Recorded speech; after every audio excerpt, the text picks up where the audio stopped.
पिछले 1.25 साल से कोरोना चल रहा है। बीच में जब हमारे देश के वैज्ञानिकों ने, दुनिया भर के वैज्ञानिकों ने वैक्सीन बनाई, हमारे देश के लोग भी लगे और हमारे देश के वैज्ञानिकों ने देश में ही 2 वैक्सीन तैयार की। ये हमारे लिए बहुत बड़ी उपलब्धि थी और ये बड़ी राहत की खबर थी। लेकिन अपने देश की बनी हुई 2 वैक्सीन होने के बावजूद हम इस वेव में अपने लोगों को नहीं बचा पा रहे।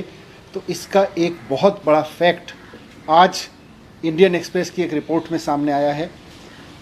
मीडिया रिपोर्ट्स, इंडियन एक्सप्रेस की वो रिपोर्ट कहती है कि जिस समय पूरे देश में लोग बीमार हो रहे थे, हॉस्पिटल्स के लिए जूझ रहे थे, मर रहे थे, शायद ही देश का कोई घर ऐसा बचा होगा जहां खुद अपने घर में या उनके आसपास के घर में कोई व्यक्ति बीमार ना पड़ा हो, बेड ना ढूंढ रहा हो या हॉस्पिटल में ना तड़प रहा हो या मर ना गया हो।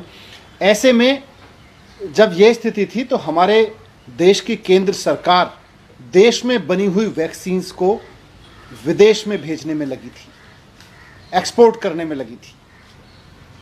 जब इंडियन एक्सप्रेस की मैंने सुबह रिपोर्ट पढ़ी और उसके बाद मैं भी भारत सरकार की उस वेबसाइट पर गया तो मैंने देखा कि ये 93 देशों की लिस्ट है, जिनको 93 देशों की लिस्ट है जिनको भारत सरकार ने पिछले 3 महीने में वैक्सीन बेची है।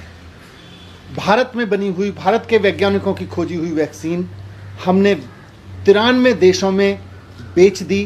6.5 करोड़ वैक्सीन की डोजेज हमने दूसरे देश के लोगों को भेज दी। थोड़ी सी और रिसर्च की, इंडियन एक्सप्रेस ने भी आज उसको रिपोर्ट किया है, मैंने भी थोड़ी और रिसर्च की, तो ये समझ में आता है कि इन 93 देशों में से 60% देश तो ऐसे हैं जहां कोरोना की हालत बिल्कुल ख़राब नहीं है, जहां कोरोना ऑलमोस्ट कंट्रोल में है। 88 देश, 93 में से 88 देश ऐसे हैं जहां पर डेथ कोई बड़ा चैलेंज नहीं है, वहां पे डेथ का इतना भयावह सामना नहीं कर रहे।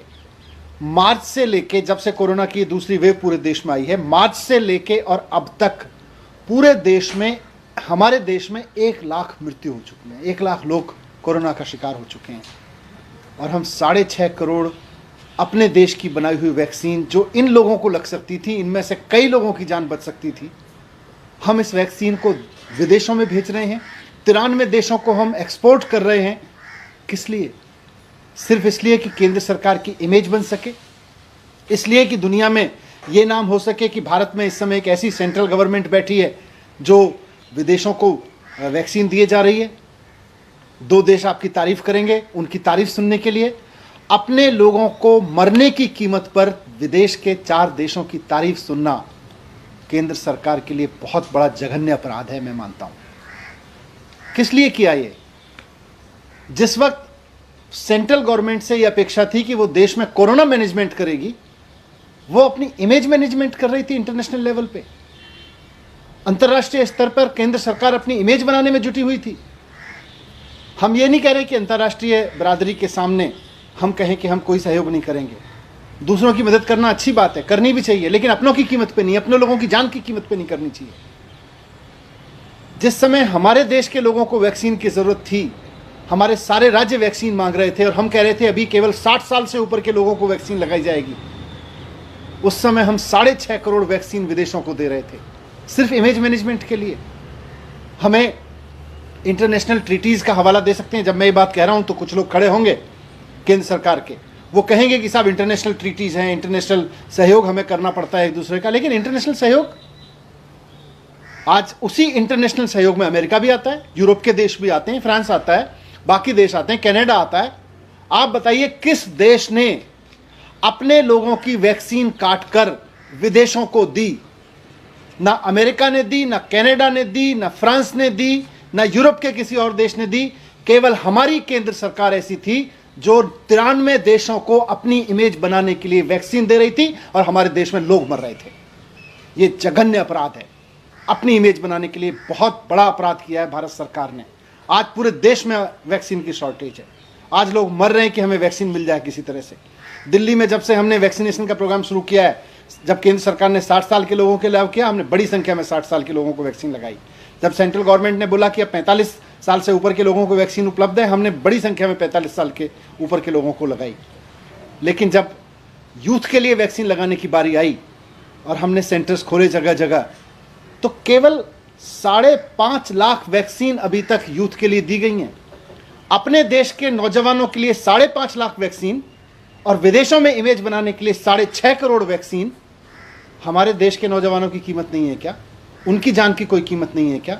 हमारे देश के लोगों की जान की उनको जान बचाने के लिए वैक्सीन की जरूरत नहीं है क्या?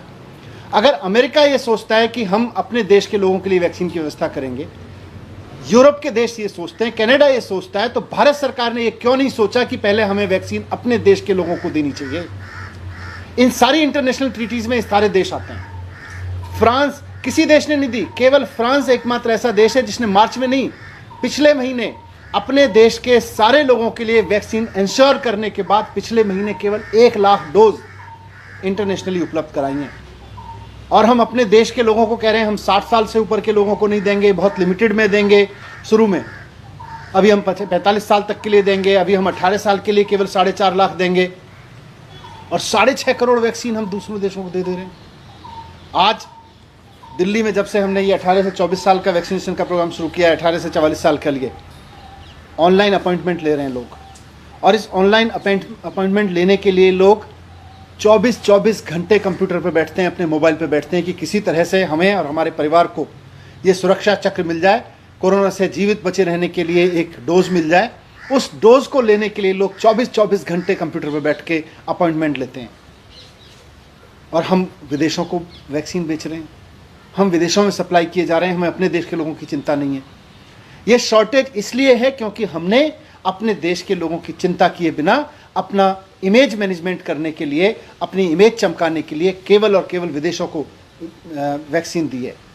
मेरा अब जो हुआ सो हुआ, मेरा केंद्र सरकार से रिक्वेस्ट है कि ये जो 93 देश हैं, इनको आपने जो भी वैक्सीन दी, ठीक है, वहाँ भी हो सकता है कुछ लोगों की जान बची हो, लेकिन अंतर्राष्ट्रीय बिरादरी से कुछ सीखिए।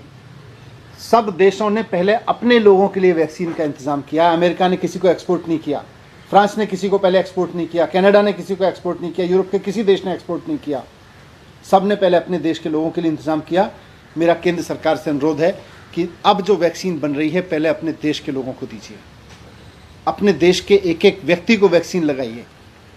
और जैसा दिल्ली सरकार कह रही है, आप वैक्सीन उपलब्ध कराइए, हम 3 महीने के अंदर अंदर पूरे देश, पूरी दिल्ली को 2 डोज उपलब्ध करा देंगे। हमारी पूरी मशीनरी तैयार है, हमारी पूरी व्यवस्था तैयार है।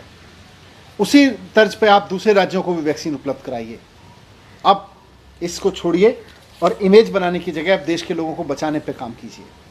Thank you. हाँ।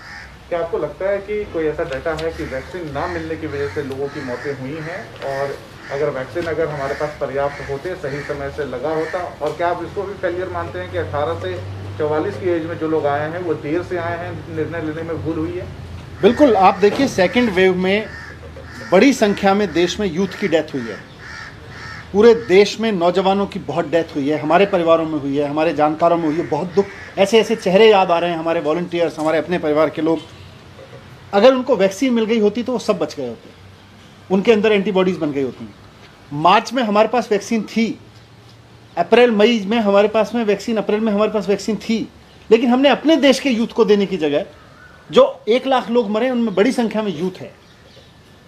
जो बुजुर्ग भी मरे उनको भी बचाया जा सकता था, यूथ को तो 100% बचाया जा सकता था अगर उसको वैक्सीन समय पे दे दी गई होती। हम अपने देश के लोगों को वैक्सीन समय पे देने की जगह सिर्फ इसलिए क्योंकि इंटरनेशनल लेवल पे हमारी सरकार का एक मान मर्दन होगा, हमारा इमेज मैनेजमेंट होगा, उसके लिए हम विदेशों को वैक्सीन बेचते रहे।